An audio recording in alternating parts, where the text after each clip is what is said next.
자, 이어서 저희 오마이 TV 함께 해주시는 분이죠. 최진봉 교수 지금 나와 있습니다. 안녕하십니까? 안녕하십니까? 네. 자, 오늘 좀 급하게 왔어요. 뛰어오셨는데요. 근데 꼭 가야 되는데 이렇게 빨리 네. 안 하시고. 그래요? 네. 가지 별로 마세요. 기분 나 가야 돼요 지금. 아닙니다. 전 35분에 떠나야 됩니다. 그래요? 네. 너무 그러니까 짧은데. 계속 제가 와서 기다리고 있는데 전화 통화하시느라고. 아. 민영비 의원과. 네. 큰 흐름에서 뭘 봅니까? 보기는 지금 화나 죽겠는데. 화가 나세요? 아니, 화나죠. 뭐가 그러면 화나세요? 이게 말이 됩니까 지금? 네. 아니 지금 찬성표가 부결표보다 많아요. 네.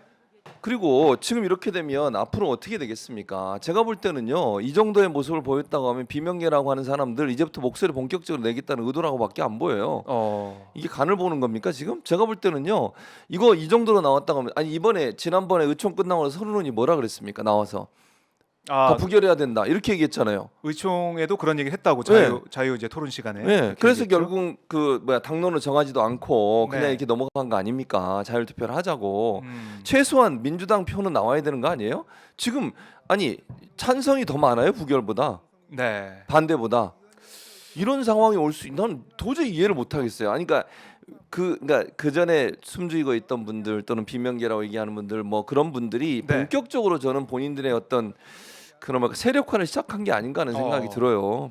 그래서 이걸 그냥 안이하게 볼 수 있는 문제는 저는 아니라고 보고요. 네. 총선을 앞두고서 본인들의 공천권을 확보하기 위해서 세력화를 본격적으로 시작하는 이런 모습, 이게 분열로 갈 수밖에 없는 그런 요소 아니겠습니까? 아니 근데 저는 묻고 싶어요 그분들한테. 대체 이렇게 행동을 해서 민주당이 과연 다음 총선에 이길 수 있겠습니까? 아니 본인들의 예를 들어서 이재명 대표가 그렇게 싫어서 이재명 네. 대표가 구속되고 예컨대 그런 걸 바라는지 아는지 모르겠어요. 그건 모르겠는데 이런 상황을 만들어 놓으면 과연 민주당이 다음 총선에 이길 수 있겠냐고요. 자중질환에 빠지고 이렇게 되면 이제 이재명 대표 다음번 영장 들어오면 그때는 장담할 수 있겠습니까? 물론 뭐 민영비 의원 말처럼 네. 찬성이 절반 이상 돼야 되니까 그런 점에서는 뭐 가능성이 낮다고 보지만. 내일 당장요. 이제 조선일보나 이런 보수 언론들 어떻게 헤드라인 뽑겠습니까? 이게 불을 보듯 뻔하잖아요. 네. 그리고 자꾸 부추기가 않겠습니까 이제? 아니 민주당 내에 반란이 일어났다. 이렇게 이제 싸워라 이렇게 부추기는 기사가 나올 수밖에 없어요. 네. 이런 상황이 민주당 전체에 무슨 도움이 되는지 제가 잘 모르겠어요. 그러니까 전략적으로 민영비 의원 말처럼 전략적으로 부결을 시켰다 하면 이렇게 해서 부결을 시켜놓으면 공격할 수 있는 빌미만 주는 거 아닙니까 그러면? 아니 그러니까 이것도 아니고 저것도 아니고 무효표 만들고 뭐 기권표 만들어 가지고 예컨대 네. 경고만 하고 간 보고 있다고요? 그럼 다음번에 어떻게 할 건데요? 영장이 또 청구될 게 불을 보듯 뻔한 상황에서 네. 과연 민주당은 어떤 반응을 보일 겁니까 그러면? 그 이재명 대표 체제가 흔들리면 그게 1년도 안 남은 1년 정도밖에 안 남은 이 총선에서 과연 민주당이 이길 수 있겠어요? 네. 어떤 방법으로 해요? 자중질환하고 그럼 이제 내분 일어나고 대표 만약에 물러나게 하려고 하면 누가 또 그다음 대표하겠다고 또 싸울 거 아니겠습니까? 공천권 가지고 이 1년도 안 남은 이 상황, 1년 정도밖에 안 남은 이 상황에서 얼마나 치열하게 또 치고받고 싸우겠어요? 네. 개파 갈등이 일어나고 그게 과연 민주당한테 좋은 길이냐 하는 부분이에요. 자, 뭐 이렇게 쭉 말씀해 주셨는데 네. 그러면 결국 이제 이탈표가 뭐 30표에서 네. 더 나왔겠죠. 왜냐하면 무소속 의원들 중에는 반대한 사람이 있었을 테니까 그렇죠. 용해인 의원도 네, 있고 네. 등등 있으니까 그럼 뭐 40표까지 된다라는 뭐 얘기도 나오고 있는 상황인데 결국에는 이재명 대표 체제에서는 공천을 좀 못 받는 상황이니까 반대나 아니면 기권이나 무효로 네. 돌아섰다 이렇게 볼 수밖에 없는 거예요. 그렇게 볼 수밖에 없어요. 저는 그리고요. 총선을 앞두고 그리고 이제 이게 세력화될 위험성이 있다는 말씀을 드리는 거예요. 이렇게 되면 일단 본인들의 표심이 일단 드러났잖아요. 이제는 네. 이제는 부인도 못해요. 제가 볼 때 부인할 수 있겠습니까? 아니 그렇게 앞에서는 이번엔 부결시켜야 한다고 얘기해놓고 이런 식으로 반란표가 나오게 되면 네. 이건 명확하게 본인들의 의사를 앞으로 표현하겠다는 의지밖에 안 보여요. 저는 그렇게 보이는데요. 이제 색깔을 드러냈다. 당연하죠. 아니 부결로 하겠다고 얘기까지 해서 언론에 이거 그렇게까지 다 보도가 나갔어요. 네. 그런 상황이라면 숨기려면 만약에 세력화를 하려고 했으면 이렇게 했겠어요? 저는 이번을 기점으로 해서 세력화를 하려는 아주 그 고도의 전략적인 선택이 들어가 있다고 생각해요. 그래요. 네. 그러니까 누가 이제 찬성을 했든 뭐 기권했든 무효했든 그러니까 반대표를 안 던진 사람들의 뭐 누군지 지금 추측이 되는 상황이 네. 1차적으로 벌어지게 될 거고 그렇죠. 네. 그러면은 그분들이 또 공개적으로 얘기도 할 수 있는 거고 그럴 수 있죠. 그러면 결국 이재명 대표에 반대하는 세력이 뭉치고 네. 또 새로운 리더십을 만들려고 노력을 할 것이다. 그렇죠. 자 민주당 입장에서 악재인데 네. 이재명 대표가 지금 어떻게 좀 돌파를 해야겠습니까? 그러니까 어떻게 보세요? 저는 이재명 대표는 정면 돌파를 할 수밖에 없어요. 지금 네. 상황에서 그거는 이재명 대표를 위해서가 아니에요. 제가 이 얘기를 꼭 드리고 싶은 것은 네. 민주당을 위해서 그래야 돼요. 만약에 여기서요. 만약의 경우에요. 만약에 이재명 대표가 물러나면 문제가 해결됩니까? 자, 물러난다고 가정을 해보겠습니다. 그럼 민주당은 엄청난 혼란에 빠지게 돼요. 비대위 체제로 가겠죠. 네. 누가 그럼 비대위원장 할 겁니까? 예컨대 개파 싸움 일어나지 않겠어요? 내부 분란은요. 혼란에 빠져든다. 예. 그러면 총선을 제대로 치를 수 있겠어요? 그렇게 싸우다가 치고받고 공천권 갖고 싸우고 지금 그래도 이재명 대표가 있기 때문에 공고하게 그래도 이렇게 단일 대우를 이루면서 가는 거예요. 물론 비명계가 있고 안에 반발을 하는 사람들이 의원들이 있지만 네. 이재명 대표의 절대적 지도력 또 하나는 대선 후보로서의 가능성 이런 부분들이 결국 뭉치게 만드는 요소거든요. 근데 이재명을 뺀 민주당을 생각했을 때 누가 나와서 비대위를 이끌어 나갈 수 있겠냐고요. 그러면 뭉칠 수 있겠어요? 희망이 보여야 되는 거 아닙니까? 네. 다음 대선에서 우리 당의 후보가 당선될 수 있거나 또는 그런 지도력이 있다고 판단될 때 거기에 사람들이 모이는 거예요. 지금처럼 이렇게 지도자가 부재한 상태가 돼버리면요. 네. 서로 거기에서 물론 지도를 하려고 노력하는 사람들이 있겠죠. 그 사람 밑으로 사람들이 줄을 서겠냐는 거예요. 그러면 희망이 있습니까? 근데 지금 일부 보도를 보면 이게 이른바 이제 사법 리스크 때문에 민주당 지지율이 빠지고 있고 결국 이재명 대표 체제로는 총선에 안 된다 이런 목소리도 일각에서 있긴 하잖아요. 그런 주장에 대해서는 그게 비명계의 목소리예요. 저는 그게 이번에 반란표와 함께 연합이 될 거라고 생각하는 거예요. 자 이렇게 해서 이제 뭐 부결은 됐지만 네. 반란표가 많이 나왔잖아요. 그러면 이제 그런 얘기가 또 솔솔 나올 거예요. 그걸 어디서 키웁니까? 사실은 그걸 오마이뉴스에서 주로 보도하기보다는 어디서 많이 보도? 조중동에서 보도해요 주로. 대체적으로 보면 네. 보수 언론들이나 종편들이 앞장서서 그런 얘기를 쭉 해냅니다. 이런 이거 민주당 내부에 이런 얘기가 있다. 근데 그 얘기하는 사람 뻔해요. 인터뷰한 사람 뭐 다 알잖아요. 우리 누구나 제가 말씀 안 드려도 우리 시청자분들 모릅니까? 누가 인터뷰하는 다 알잖아요. 그분들 인터뷰에서 또 얘기할 거예요. 네. 그러면서 자꾸 분열을 부추기는 듯한 기사를 쓸 거라고 저는 봐요. 근데 그 계기를 이게 만들어 준 거라니까요. 지금 오늘의 이 표결이 네. 결국 그걸 더 확산시켜 줄 수 있는 하나의 불쏘시개 역할을 하게 만드는 거죠.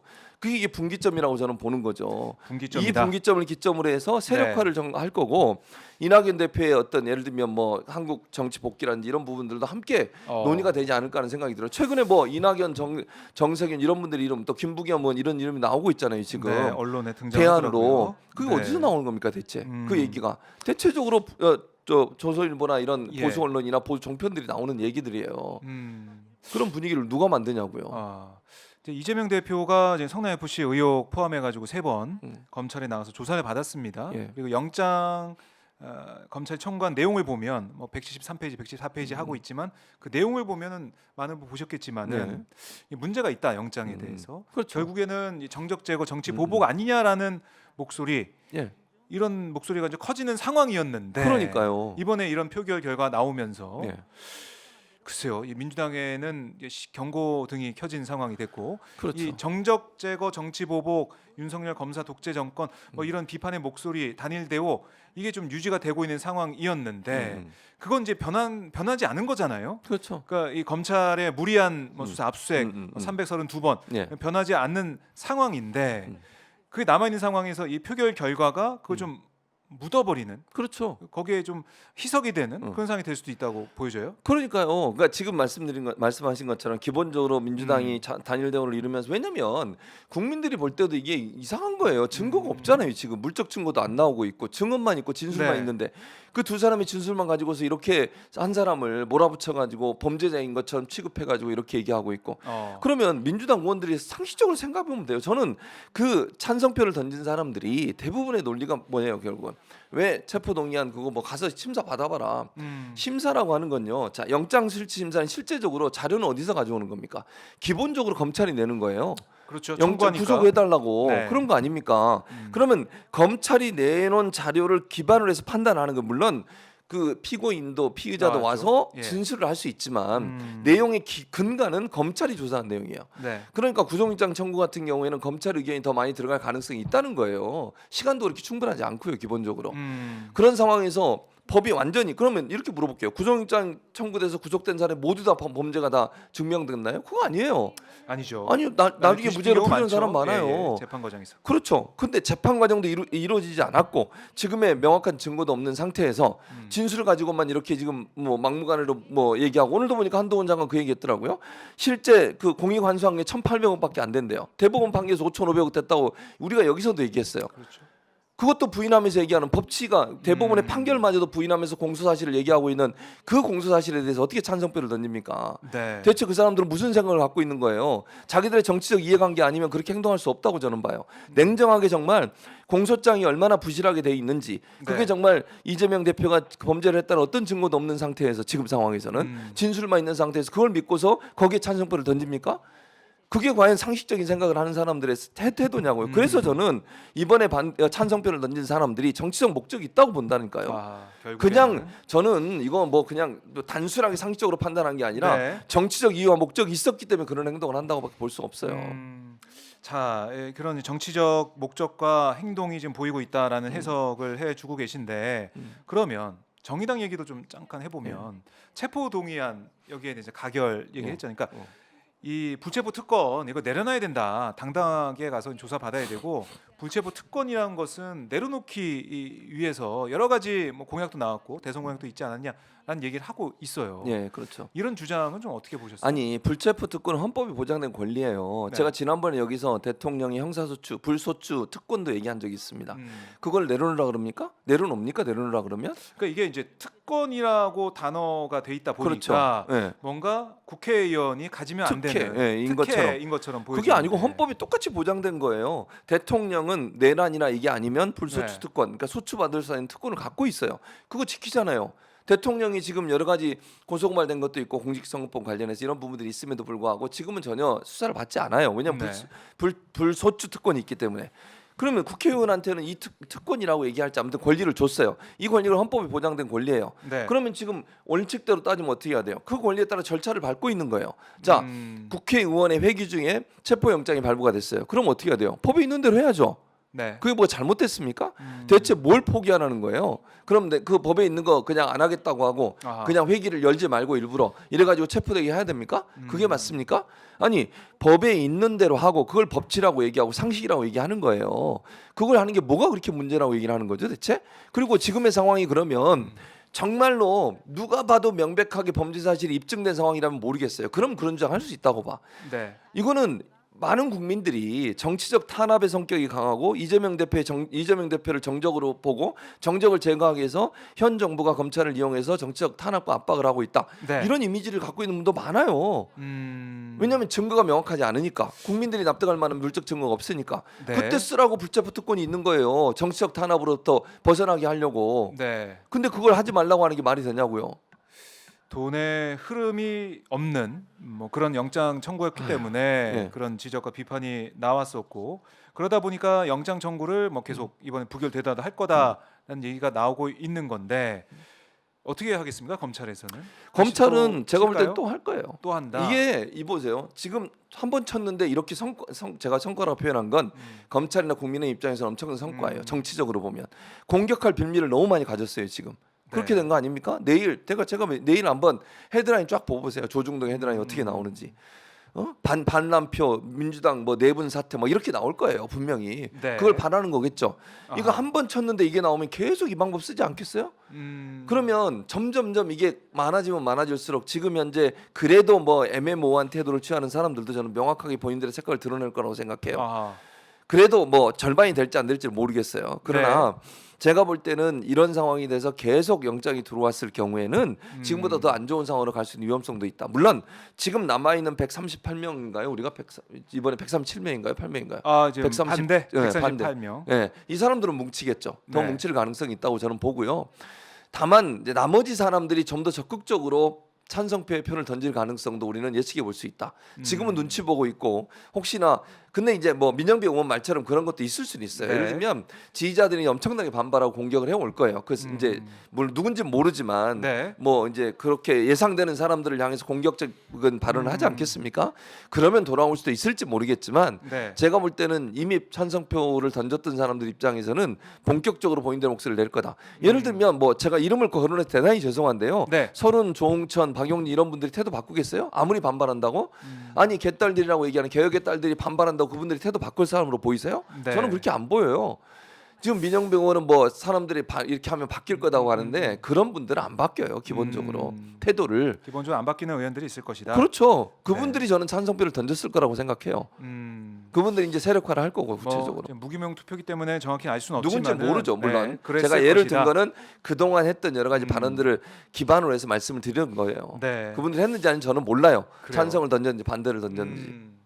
근데 결국에는 이재명 대표를 중심으로 예. 어떻게 보면은 이제 대여 투쟁을 이 야권 지지자층에서는 좀 해왔고 이재명 대표가 이제 민생 행보나 아니면 여러 가지 이제 발언을 통해서 윤석열 정권과 맞서왔기 때문에 결국에는 이재명 대표를 타겟으로 하는 것은 이런 대여 투쟁, 윤석열 정권 투쟁 이거 좀 약화시키려는 그런 당연하죠. 의도도 있는 게 아니냐 이런 얘기도 그렇죠. 나오고 있어요. 그러니까 이제 시선이 이쪽으로 쏠리게 되잖아요. 지금까지는 정승신 그 사람 뭐 후보자 문제 때문에 예, 학폭 예. 문제도 논란이 됐었고 국민의힘 전당대회에서 김기현 대표에 대한 땅 투기 문제도 울산 논란이 땅 됐었고 의혹들이 많았잖아요. 네. 그런 논란의 지점에서 이제 관점이 어디로 가요? 이재명 대표는 다시 와버렸어요. 아하. 그럼 결국 모든 이슈가 이제는 민주당이 내분, 민주당이 앞으로 어떻게 할 거냐, 두 번째 영장 치면 어떻게 할 거냐 이런 네. 게 이제 주요 이슈가 될 수밖에 없다는 거죠.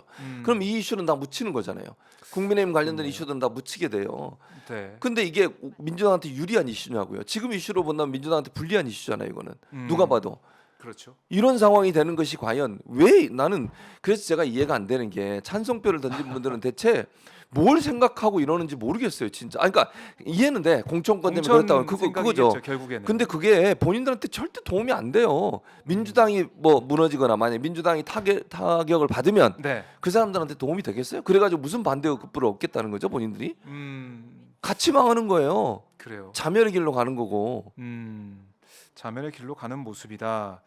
자, 그러면은 이제 국민의힘에서는 아까 뭐 정진석 비대위원장도 기자들 만나서 여러 가지 뭐 비판을 하면서 방탄이 무너졌다 이렇게까지 얘기를 하면서 의미를 부여하고 있던데 국민의힘에서는 이 상황을 계속해서 부각을 시킬 거고 그렇죠. 민주당 내에서는 이거 좀 어떻게 수습하는지 계속 봐야 될 것 같은 상황인데 자 그럼에도 불구하고 윤석열 정권에 대한 비판의 목소리 되게 정순신 변호사 말씀하셨지만 예. 공정과 상식에 대해서 또 김건희 여사 수사도 지금 안 되고 있는 상황에서 특검 얘기가 많이 나오고 있고 50억 클럽 특검도 그렇고 이건 살아있는 이슈 아닙니까? 살아있는 그래도 이슈죠. 오늘 네, 또 그렇죠. 이렇게 이재명 대표 뭐 체포동의안 결과 이렇게 나왔다고 하더라도 국민들이 이건 이거고 그 여권에 대한 얘기는 또 할 거고 그러니까. 어떻게 보세요? 그러니까 이게 잘 보세요. 네. 황당한 게 윤석열 정부의 이런 실정 잘못하고 있는 거 그다음에 인사 검증에 부실한 거 이런 부분들에 대한 반사 이익을 민주당이 전혀 얻지를 못하고 있잖아요.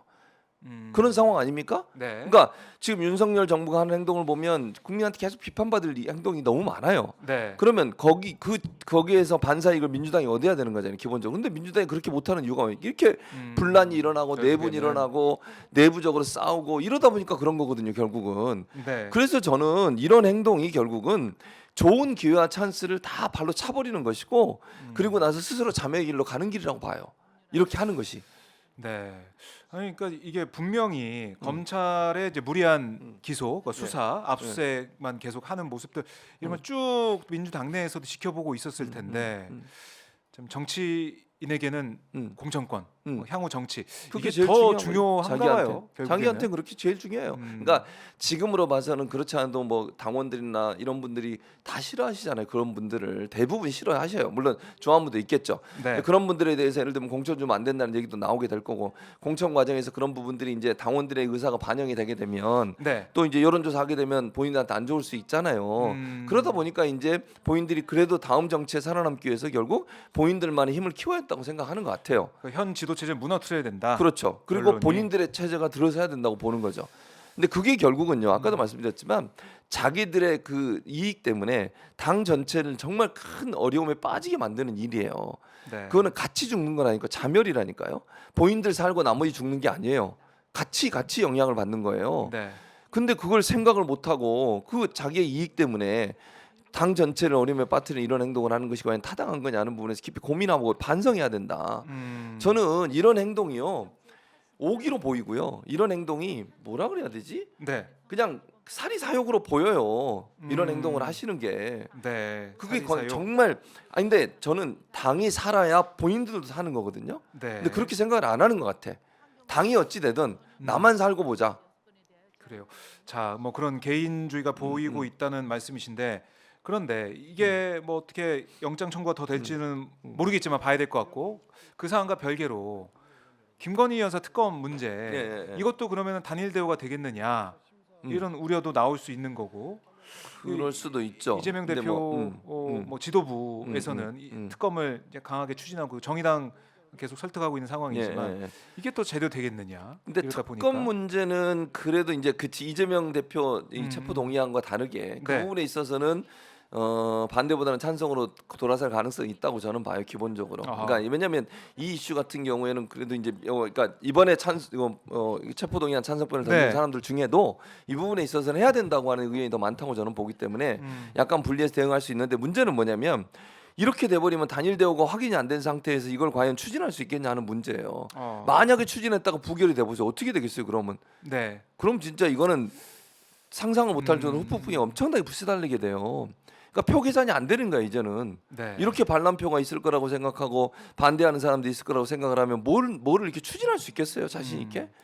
자 그러면은 뭐 지난번에 의총을 통해서 그 박홍원 원내대표가 얘기했던 것은 이 단일 대우가 됐고 그 압도적인 부결, 그러니까 이 체포동의안 부결이 될 거다라고 얘기했잖아요. 그래서 그걸 보고 뭐 여의도 정치권 특히 뭐 기자들도 그렇고 표가 좀 부결표가 많이 나오겠구나 결국에는 그렇죠. 판단했는데 그게 지금 빗나가서 충격받았던 분이 많다는 거고 예. 그러면 그때는 이제 압도적인 얘기가 좀 나왔기 때문에 당론을 안 정했잖아요. 잘 네, 투표했는데 그랬죠. 예. 이번에는 어떻게 할까요? 다음번에 만약에 다시 영장이 청구가 된다. 당론으로 채택해서 가는 게 오히려 나을지. 근데 그건 어려울 거예요. 어렵다. 예. 그러면 더 큰 이제 비난을 그러니까 제 말은 네. 빌미를 더 주는 거거든. 어. 봐 그때 안 되니까 당론으로 채택. 그럼 뭐 당론으로 채택한다고 그분들이 따를까요? 그러면 또 반대로 얘기하면 그것도 제가 볼 때는 장담할 네. 수 없어요. 당론으로 채택한다 한들. 음. 그러면 이제 더 싸울 거. 당론으로 채택한다고 하는 순간 내부적으로 또 싸움이 있을 거고요. 의총에서. 두 번째는 그렇게 결정하면 국민의힘이나 보수 진영에서는 엄청나게 공격을 할 거예요. 예. 대놓고 방탄한다 이제는. 얼마나 자신감 없으면 당론을 정하냐. 이런 비판이 또 생길 수 있기 때문에 그리고 이재명 대표의 특성을 제가 보면 그렇게 네. 안 할 거예요. 제가 그렇게 그래요? 하지 않을 거라고 저는 보고요. 정면 돌파할 겁니다. 물론 뭔가 본인이 대안을 제시할 수는 있어요. 네. 뭐 의원들한테 어떤 방식의 대안을 제시할지 모르겠지만 제시할 수는 있지만 당론으로 정하는 것으로 갈 가능성은 저는 없다고 봐요. 이게 이번에 그렇게 안 했기 때문에 예. 두 번째 그렇게 하면 더 큰 후폭풍이 들어올 수 있다는 걱정이 되기 때문에 그렇게 안 할 거라고 봅니다. 참 이 민주당 내부에서도 뭐 의총을 하거나 모여서 얘기하게 될 때 참 그렇겠어요. 그렇죠. 서로 쳐다보기가. 그럼요. 그리고 이제 적극적으로 저는 반대 얘기도 할 거라고 봐요. 기본적으로 이제는. 이렇게 나온 이상 이제 와서 뭐 내가 다시 뭐 이제 찬성한 이유 뭐 이런 식으로. 뭐 그럴 수도 있고 나올 아니면 수도 있고. 찬성을 해야 되는 이유 이러면서 이제 목소리를 내겠죠. 어. 그럴 가능성이 있다고 봐요. 네. 자 이제 단일 대우가 무너져서 새로운 또 정치 환경이 펼칠 수밖에 없다 예. 이런 거고. 자 최주봉 교수와 이 네, 사안에 대해서 인터뷰를. 분석을 좀 해봤는데 예. 이제 가셔야 되니까 예. 끝으로 저희 시청자분들 좀 많이 보고 계시면서 분노도 하고 계시고 네 맞아요. 저도 이재명 화가 나요. 대표 저도 좀 안쓰럽다 이런 댓글까지 올라오고 예, 있는데 예. 자 한 말씀 좀 해주시고 마무리하겠습니다. 저는 이제 이렇게 생각합니다. 이제 일단 이 결과는 나온 거고요. 이걸 바꿀 수 있는 상황은 아니기 때문에 중요한 건 이재명 대표를 중심으로 그래도 뭉쳐야 된다고 저는 봅니다. 민주당이 만약 이재명 대표 체제가 무너지는 순간 민주당은 같이 자멸이에요. 총선도 장담 못한다고 저는 봅니다. 이게 누구를 살리고 죽이고의 문제가 아니에요. 민주당이 사냐 죽느냐의 문제예요. 만약에 민주당이 다음 총선에서 과반 이상을 얻지 못하면요. 윤석열 정부의 폭정은 지금보다 2배, 3배 강해질 겁니다. 그 사회를 원하는 것인지 물어보고 싶어요. 진짜 그분들한테. 자기의 공천권이 중요한 게 아니라 정말 우리 사회가 그 사회로 가는 걸 원하시는 건지 그분들한테 진짜 묻고 싶고요. 이제는 중요한 건 이재명 대표를 더 강하게 지지해주고 이재명 대표가 어떤 상황에도 흔들림 없이 본인의 정치적 행보를 해나갈 수 있도록 도와줘야 된다. 그렇지 않으면 어려움에 빠질 수밖에 없다. 민주당은. 민주당이 함께 사는 길은 이재명 대표를 중심으로 다시 뭉치는 거라고 저는 보고요. 똘똘 뭉쳐서 138명이라도 똘똘 뭉쳐서 계속 부결이 되도록 만들어야 되고, 그리고 나서 더 많은 사람을 설득해내야 되겠죠. 저는 그것도 필요하다고 봐요. 그렇다고 완전히 배척할 필요는 없고, 우리가 뭐 나머지 분들이라도 설득을 하고 기권하거나 무효표 던진 분들이라도 만나서 이러이러한 부분이 있다는 부분을 설명해서 이게 정말 민주당이 사는 길이 뭐냐 하는 부분들을 깊이 고민하는 시간이 돼야 한다고 저는 봅니다. 그래서 실망스러운 부분이 있고 분명히 화나는 부분이 있고 정말 분노하는 부분이 있습니다. 저도 그 얘기 듣고 너무 황당하기도 하고 화도 많이 났는데, 차분하게 이제는 이재명 대표 중심으로 다시 당이 하나로 뭉칠 수 있는 기회를 삼아야 된다. 그렇게 생각합니다.